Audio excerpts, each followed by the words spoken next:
ക്യാരറ്റിൻ്റെ കേക്കിൻ്റെ ആവശ്യമായിട്ടുള്ള ഇൻഗ്രീഡിയൻസ്, അതായത് ഡേറ്റ്സ് ക്യാരറ്റ് തുടങ്ങി ഉള്ള ഇൻഗ്രീഡിയൻസ് എല്ലാം ചേർത്തിട്ടുള്ളൊരു മിക്സ് നമ്മളിവിടെ റെഡിയാക്കാൻ പോവാണ്. ഒഴിച്ച് കഴിഞ്ഞിട്ടുള്ള പ്രോസസ്സ് എന്താണെന്ന് വെച്ച് കഴിഞ്ഞാൽ ഓവനിലേക്ക് വെക്കുക.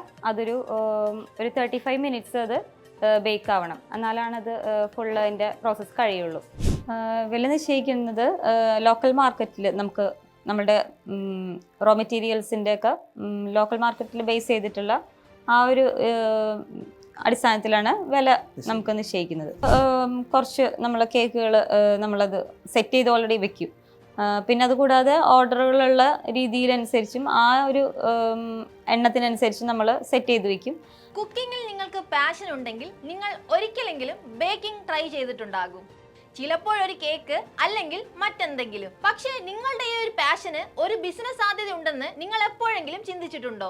സത്യം പറഞ്ഞാൽ ഇതൊരു ബിസിനസ് സാധ്യതയുള്ള ഒരു മേഖലയാണ്. നിങ്ങളുടെ സ്വന്തം വീട്ടിൽ ഒരു ഹോം ബേക്കറി ബിസിനസ് എങ്ങനെ തുടങ്ങാമെന്ന് നിങ്ങൾക്ക് ഈ കോഴ്സിലൂടെ പഠിക്കാൻ സാധിക്കും. എന്തൊക്കെയാണ് ഈ ബിസിനസ് ആരംഭിക്കാൻ ആവശ്യമായ നടപടിക്രമങ്ങൾ, വീട്ടിൽ ഏത് സ്ഥലത്താണ് ഈ ഒരു ബിസിനസ് ആരംഭിക്കാൻ അനുയോജ്യമെന്നും എത്ര രൂപയാണ് നമ്മൾ മുടക്കുമുതലായി ഇൻവെസ്റ്റ് ചെയ്യേണ്ടതെന്നും ഈ കോഴ്സിലൂടെ നമുക്ക് മനസ്സിലാക്കാൻ സാധിക്കും. വരൂ നമുക്കിനി വീഡിയോയിലേക്ക് കടക്കാം. നമ്മുടെ ഡേറ്റ്സ് ആൻഡ് ക്യാരറ്റിൻ്റെ കേക്കിൻ്റെ ആവശ്യമായിട്ടുള്ള ഇൻഗ്രീഡിയൻസ്, അതായത് ഡേറ്റ്സ് ക്യാരറ്റ് തുടങ്ങി ഉള്ള ഇൻഗ്രീഡിയൻസ് എല്ലാം ചേർത്തിട്ടുള്ളൊരു മിക്സ് നമ്മളിവിടെ റെഡിയാക്കാൻ പോവാണ്.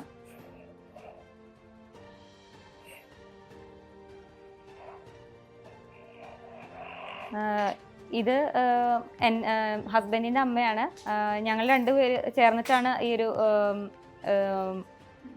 ബിസിനസ് സ്റ്റാർട്ട് ചെയ്തിട്ടുള്ളത്.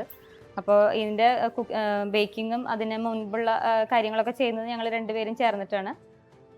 അപ്പോൾ ഇതിൻ്റെ മിക്സിംഗ് ആണ് ഇപ്പം നമ്മൾ ചെയ്തുകൊണ്ടിരിക്കുന്നത്. ഈ ഓവനിലാണ് നമ്മൾ ബേക്ക് ചെയ്യാൻ പോകുന്നത്. അതൊരു 180 ഡിഗ്രിയിലൊരു 10 മിനിറ്റ്സ് പ്രീ ഹീറ്റ് ചെയ്യണം. അത് പ്രീ ഹീറ്റ് ചെയ്ത് കൊണ്ടിരിക്കുന്ന സമയത്ത് നമുക്കത് അതായത് കറക്റ്റ് വെയിറ്റ് നോക്കിയിട്ട് നമ്മൾ ബാലൻസിൽ നോക്കിയിട്ട് അത് ഒഴിച്ച് വയ്ക്കണം. ട്രേകളിൽ 2 ട്രേ ഉണ്ട്. 8 ഇഞ്ചിൻ്റെ 2 ട്രേ ആണ് ഉള്ളത്. അതിലേക്ക് നമുക്കത് ഒഴിച്ച് ബേക്ക് ചെയ്യാൻ വയ്ക്കണം. ഒഴിച്ച് കഴിഞ്ഞിട്ടുള്ള പ്രോസസ്സ് എന്താണെന്ന് വെച്ച് കഴിഞ്ഞാൽ ഓവനിലേക്ക് വെക്കുക. അതൊരു 35 മിനിറ്റ്സ് അത് ബേക്ക് ആവണം, എന്നാലാണ് അത് ഫുള്ള് അതിൻ്റെ പ്രോസസ്സ് കഴിയുള്ളൂ. അതുവരെയും വെയിറ്റ് ചെയ്യണം. 35 മിനിറ്റ്സ് കഴിയുമ്പോൾ നമുക്കത് ബേക്കായി കിട്ടും. ബേക്കായി കിട്ടി കഴിഞ്ഞാൽ നമ്മളത് പുറത്തേക്ക് എടുത്ത് വെച്ചിട്ട് ഒരു വയർ റാക്കിൽ നമ്മളത് വെക്കുകയാണ്. അപ്പോൾ അത് ചൂടൊക്കെ ആറി തണുത്തതിന് ശേഷമാണ് പിന്നെ നമ്മളത് പാക്ക് ചെയ്യുന്നത്.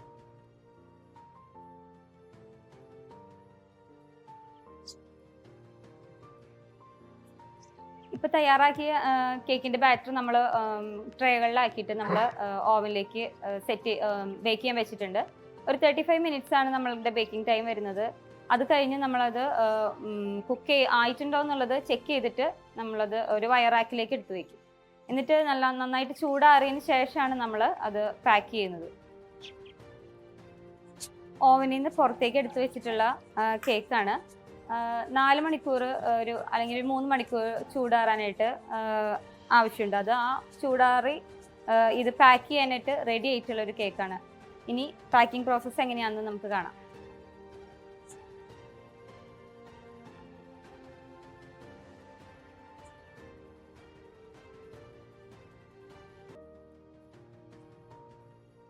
ഹോം ബേക്കറി ബിസിനസ് കോഴ്സിലെ വില നിർണ്ണയം, സാങ്കേതിക വിദ്യ, ഉപകരണങ്ങൾ എന്ന ചാപ്റ്ററിലെ ഒരു ചെറിയ ഭാഗത്തിലൂടെയാണ് നമ്മൾ ഇപ്പോൾ കടന്നുപോയത്. ഈ കോഴ്സിലെ വളരെ പ്രധാനപ്പെട്ട ഒരു ഭാഗമാണിത്. അതുകൊണ്ട് തന്നെ ഈ മേഖലയിൽ വ്യക്തത വരുത്തേണ്ടത് ഏറെ അനിവാര്യമാണ്. കൂടാതെ ആർക്കൊക്കെ ഹോം ബേക്കറി തുടങ്ങാം, ആവശ്യമായ മൂലധനം, ലൈസൻസ്, സർക്കാർ പിന്തുണ, രജിസ്ട്രേഷൻ തുടങ്ങി ഒരുപാട് കാര്യങ്ങൾ നമ്മൾ അറിഞ്ഞിരിക്കേണ്ടതുണ്ട്. അതിനായി ഹോം ബേക്കറി ബിസിനസിന്റെ A to Z കാര്യങ്ങൾ അടങ്ങിയ കോഴ്സ് വീഡിയോ ഇപ്പോൾ ബോസ്വാല ആപ്പിൽ അവൈലബിൾ ആണ്. ഇതുവരെ ബോസ്വാല ആപ്പ് ഡൗൺലോഡ് ചെയ്യാത്തവർ ഇപ്പോൾ തന്നെ ആപ്പ് സ്റ്റോറിലോ പ്ലേ സ്റ്റോറിലോ പോയി ബോസ്വാല ആപ്പ് ഡൗൺലോഡ് ചെയ്യൂ. നമുക്കിനി വീഡിയോയുടെ ബാക്കി ഭാഗത്തിലേക്ക് കടക്കാം. സോ നമ്മൾ ഒരു പ്രൊഡക്റ്റിന്റെ പ്രൈസിങ് എന്ത് അടിസ്ഥാനത്തിലാണ് വില നിശ്ചയിക്കുന്നത്? വില നിശ്ചയിക്കുന്നത് ലോക്കൽ മാർക്കറ്റിൽ നമുക്ക് നമ്മുടെ റോ മെറ്റീരിയൽസിൻ്റെ ഒക്കെ ലോക്കൽ മാർക്കറ്റിൽ ബേസ് ചെയ്തിട്ടുള്ള ആ ഒരു അടിസ്ഥാനത്തിലാണ് വില നമുക്ക് നിശ്ചയിക്കുന്നത്. അപ്പോൾ അതായത് പ്രൈസ് കൂടുന്ന സമയത്ത് മാർക്കറ്റിനകത്ത് വേരിയേഷൻ വരുമല്ലോ. അതൊരു കണക്കായിട്ട് താങ്കളുടെ പ്രൊഡക്റ്റിന്റെ ചെറിയ രീതിയിൽ വേരിയേഷൻസ് വരാറുണ്ട്. അത് മാർക്കറ്റിനനുസരിച്ച് തന്നെയാണ് കൂടുതൽ വില നിശ്ചയിക്കുന്നത്. അധികം വളരെ ചെറിയ രീതിയിൽ മാത്രമേ ചെറിയ രീതിയിലുള്ള വേരിയേഷൻസ് ആണ് ഉണ്ടാവാറുള്ളൂ. MRP കണക്കായിട്ടാണ് കൊടുക്കുന്നത് അതോ GST കൊടുക്കാറുണ്ട്? GST ഇല്ല. GSTക്ക് അത്രയും ടേൺ ഓവർ ഉണ്ടെങ്കിൽ മാത്രമേ GSTയുടെ ആവശ്യമുള്ളൂ. GST രജിസ്ട്രേഷൻ ഇല്ല, ചെയ്തിട്ടില്ല. സോ മറ്റൊരു ചോദ്യം, നിങ്ങൾക്കൊരു set of product already set ചെയ്ത് വെച്ച പ്രൊഡക്റ്റ് ആണോ കൊടുക്കുന്നത്, അതല്ല കസ്റ്റമർ നിങ്ങളോട് ആവശ്യപ്പെടുകയാണെങ്കിൽ, അതായത് കസ്റ്റമർ പറയുകയാണ് എനിക്ക് ഇന്ന പ്രൊഡക്റ്റ് ഇന്ന് വേണം എന്ന് പറയുകയാണെങ്കിൽ അത്തരത്തിലുള്ള ഒരു കസ്റ്റമൈസ്ഡ് പ്രൊഡക്റ്റ് നിങ്ങൾ കൊടുക്കാറുണ്ടോ? സീസണിൽ നമ്മൾ കുറച്ച് കേക്കുകൾ നമ്മളത് സെറ്റ് ചെയ്ത് ഓൾറെഡി വെക്കും. പിന്നെ അതുകൂടാതെ ഓർഡറുകളുള്ള രീതിയിലനുസരിച്ചും ആ ഒരു എണ്ണത്തിനനുസരിച്ച് നമ്മൾ സെറ്റ് ചെയ്ത് വെക്കും. അങ്ങനെയാണ് സീസണിൽ പോവുക. അതല്ലാതെ സീസൺ അല്ലാത്ത സമയത്ത് നമുക്ക് കസ്റ്റമേഴ്സ് ആവശ്യപ്പെടുന്ന രീതിയിലനുസരിച്ചാണ് ചെയ്തു കൊടുക്കുക. ഓൾറെഡി ഉണ്ടാക്കി നമ്മൾ സ്റ്റോക്ക് ചെയ്ത് വെക്കാറില്ല. കാരണം ലൈഫ് അധികം ഇല്ലാത്തത് കൊണ്ട് നമ്മളത് കുറച്ച് ദിവസം അങ്ങനെ മുന്നേ ഉണ്ടാക്കി വെക്കില്ല. അവരാവശ്യപ്പെടുന്ന രീതിക്ക് അനുസരിച്ചാണ് ചെയ്തു കൊടുക്കുക. പ്രധാനമായിട്ടും ബർത്ത്ഡേ പോലുള്ള ഏതൊക്കെ സിറ്റുവേഷൻസിനാണ് ആൾക്കാർ വാങ്ങിക്കുന്നത്? സീസണിൽ മെയിനായിട്ടും ഈ വീടുകളിൽ അല്ലെങ്കിൽ സ്ഥാപനങ്ങളിൽ ആ ഒരു ഇത് കട്ട് ചെയ്ത് അവർ ആ ഒരു സെലിബ്രേറ്റ് ചെയ്യാൻ വേണ്ടിയിട്ടാണ് വാങ്ങിക്കുന്നത്. അത് പുഡിംഗ് കേക്കിന്റെ ക്രിസ്മസ് സീസൺ, അതായത് പുഡിംഗ് കേക്കിന്റെ ആവശ്യം വരുന്നത് അപ്പോഴാണ്. അതല്ലാതെ ഉള്ളത് ഈ ബർത്ത്ഡേ അതുപോലെയുള്ള വെഡിങ് ആനിവേഴ്സറി അതുപോലുള്ള അത് ലോക്കലായിട്ടുള്ള അതായത് നമ്മുടെ ഒക്കേഷൻസ്, അതായത് ഫ്രഷ് ക്രീം വെച്ചിട്ട് ചെയ്യുന്നതൊക്കെ അവർ പറയുന്ന ആ ഒരു സമയത്തൊക്കെ തന്നെയാണ് ചെയ്തു കൊടുക്കുക. അപ്പോൾ പ്രൈസിങ്ങിന്റെ കാര്യം പറഞ്ഞു. അപ്പോൾ ഈ പ്രൈസിങ്ങിനകത്ത് നെഗോസിയേഷൻ നടത്താനുള്ള സാധ്യതയുണ്ടോ, അതോ ഫിക്സഡ് പ്രൈസ് ആണോ? അത് ബൾക്കായിട്ട് ഓർഡറുകൾ തരുന്നവർക്ക് നമ്മൾ അങ്ങനെ ചെയ്തു കൊടുക്കാറുണ്ട്. ഒരു ബൾക്ക് ഓർഡർ എന്ന് പറയുമ്പോൾ ഏകദേശം എത്ര പ്രൊഡക്റ്റ് ആണ് ഉണ്ടാവുക, എത്ര ക്വാണ്ടിറ്റി ഓഫ് പ്രൊഡക്റ്റ് ആണ് വരുന്നത്? 100 മേലെ ഓർഡേഴ്സ്, അതായത് 100 പീസിന് മേലെ വരുവാണെങ്കിൽ നമ്മൾ എന്തെങ്കിലും ഡിസ്കൗണ്ടുകൾ കൊടുക്കാറുണ്ട്. ഈ ബൾക്ക് ഓർഡർ ചെയ്യുന്ന കസ്റ്റമേഴ്സ് ആക്ച്വലി ആരാണ് ബൾക്ക് ഓർഡർ എടുക്കുന്നത്? ബൾക്ക് ഓരോ ഇൻസ്റ്റിറ്റ്യൂഷനുകളാണ് തരുന്നത്. അത് അവർക്ക് അവരുടെ സ്റ്റാഫുകൾക്ക് കോംപ്ലിമെന്റ് ചെയ്യാൻ, അല്ലെങ്കിൽ അവർക്ക് അവരുടെയും കസ്റ്റമേഴ്സ് ഉണ്ടാവും. അപ്പോൾ ഇപ്പോൾ ഒരു ജ്വല്ലറി ആയിക്കോട്ടെ, ഇപ്പോൾ എന്തായിക്കോട്ടെ, അവരുടെ സ്ഥിരമായിട്ട് കസ്റ്റമേഴ്സ് ആയിട്ടുള്ളവർക്ക് അവർ എല്ലാ കൊല്ലം അവർ ചെയ്യുന്നവരുണ്ടാവും. അപ്പം അങ്ങനെയാണ് ഈ 100 പീസൊക്കെ വരുന്നത്. അങ്ങനെ അതുകൊണ്ടാണ് അങ്ങനെ അത്രയും വരുന്നത്.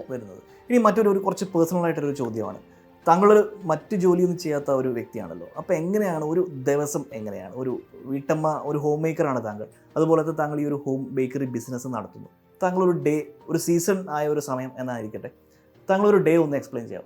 തിരക്കുള്ള സമയത്ത് കൂടുതലും ഈ ഒരു ബേക്കിങ്ങിലേക്ക് തന്നെയാണ് എൻ്റെ കോൺസെൻട്രേഷൻ മുഴുവനും പോകുന്നത്. അതായത് ഞാനും ആയാലും അമ്മയായാലും ആ ഒരു ബേക്കിങ്ങിലേക്ക് തന്നെയാണ് കൂടുതൽ നേരം സമയം. പിന്നെ എത്ര മണിക്ക് തുടങ്ങി എത്ര മണിക്ക് അവസാനിക്കുന്ന ഒരു പ്രോസസ്സാണ്? ഒരു 8 മണിക്ക് സ്റ്റാർട്ട് ചെയ്ത് ഒരു ലേറ്റ് നൈറ്റ് ഒരു ചിലപ്പോൾ 12 മണി വരെ ഒക്കെ ടൈം പോവാറുണ്ട്. കണ്ടിന്യൂസ് ആയിട്ട് ഇടയ്ക്ക് ബ്രേക്ക് ഉണ്ടാവും, എന്നാലും കണ്ടിന്യൂസ് ആയിട്ട് തന്നെ ആണെന്ന് പറയാം, തിരക്കുള്ള സമയമായതുകൊണ്ട്. അപ്പോൾ ആ സമയത്ത് വീട്ടിലെ കാര്യങ്ങളൊക്കെ മാനേജ് ചെയ്യേണ്ടതൊക്കെ ഇവര് അമ്മയ്ക്ക് കൂടുതൽ അത് വേണ്ടി ഇത് എഫേർട്ട് എടുക്കാറുണ്ട്. അപ്പോൾ എല്ലാവരുടെയും സപ്പോർട്ട് ഉള്ളത് കൊണ്ടാണ് അങ്ങനെ അതിലേക്ക് ശ്രദ്ധ കൊടുക്കാൻ പറ്റുന്നത്. അപ്പോൾ ഒരു സപ്പോർട്ട് ഇമ്പോർട്ടൻ്റ് ആണ്. ഒരു ഫാമിലിയുടെ സപ്പോർട്ട് ഭയങ്കര ഇമ്പോർട്ടൻ്റ് ആണ്, വളരെ ഇമ്പോർട്ടൻ്റ് ആണ്. അപ്പോൾ നമ്മൾ കഴിഞ്ഞ മോഡ്യൂളിൽ നമ്മൾ വിശദമായിട്ട് കണ്ടു കഴിഞ്ഞു എങ്ങനെയാണ് ഒരു കേക്കിൻ്റെ ഒരു പ്രോസസ്സ് നടക്കുന്നത്. ഇതിന് മൊത്തത്തിലുള്ള പ്രോസസ്സ് നമ്മൾ കണ്ടു കഴിഞ്ഞു. പക്ഷേ എന്നാലും ഏറ്റവും ഇമ്പോർട്ടൻ്റ് ആയിട്ട് വേണ്ട മെഷീനറീസ് എന്തൊക്കെയാണ്, ഏറ്റവും പ്രധാനമായിട്ട് വേണ്ട, ഏറ്റവും വളരെ ചെറിയ സ്മോൾ സ്കെയിലിൽ തുടങ്ങുകയാണെങ്കിൽ പോലും ഏറ്റവും എസെൻഷ്യലായിട്ട് വേണ്ട മെറ്റീരിയൽസ് എന്തൊക്കെയാണ്? സ്മോൾ സ്കെയിലാണ് തുടങ്ങുന്നതെങ്കിൽ തീർച്ചയായിട്ടൊരു ഇത് നമ്മൾക്ക് ഹാൻഡ് ബ്ലെൻഡറിൽ മിക്സ് ചെയ്യുന്നതിനേക്കാളും കൂടുതൽ ക്വാണ്ടിറ്റി നമുക്ക് ചെയ്യേണ്ടി വരുന്നതുകൊണ്ട് ഒരു മിക്സർ, എന്തായാലും ഒരു ബ്ലെൻഡർ, അത് ഇച്ചിരി വലിപ്പമുള്ള ബ്ലെൻഡർ അത് ആവശ്യമുണ്ടത്. പല അളവിൻ്റെ നമുക്ക് മാർക്കറ്റിൽ അവൈലബിൾ ആണ്.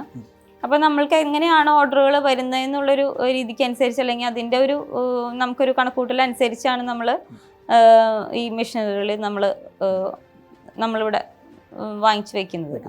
അപ്പോൾ അത് ഒരു ഓവൻ ഉണ്ടായിരുന്നു.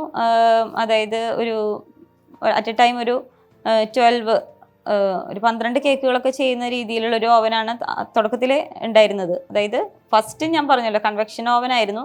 അതിൽ ഒരു സമയം ഒരെണ്ണം നമുക്ക് ചെയ്യാൻ പറ്റുള്ളൂ.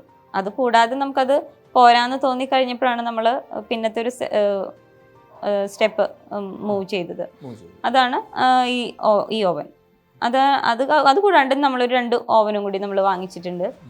പിന്നെ അതിനനുസരിച്ച് അപ്പോൾ ഓവനുകളുടെ എണ്ണം കൂടുന്നതിനനുസരിച്ച് നമ്മൾ മിക്സറും അതിനനുസരിച്ച് കൂടുതൽ വാങ്ങിക്കേണ്ടി വരും. അപ്പം അങ്ങനെ ഇപ്പോൾ ഒരു 3 മിക്സറും നമുക്കുണ്ട്. അതുകൂടാതെ ഈ ഒരു 3 ഓവനും ഉണ്ട്. ഹോം ബേക്കറി ബിസിനസ് കോഴ്സിലെ ഉപകരണങ്ങൾ, വിലനിർണ്ണയം, സാങ്കേതിക വിദ്യ എന്നിവ അടങ്ങിയ ഒരു ചാപ്റ്ററിലൂടെയാണ് നമ്മൾ ഇപ്പോൾ കടന്നുപോയത്.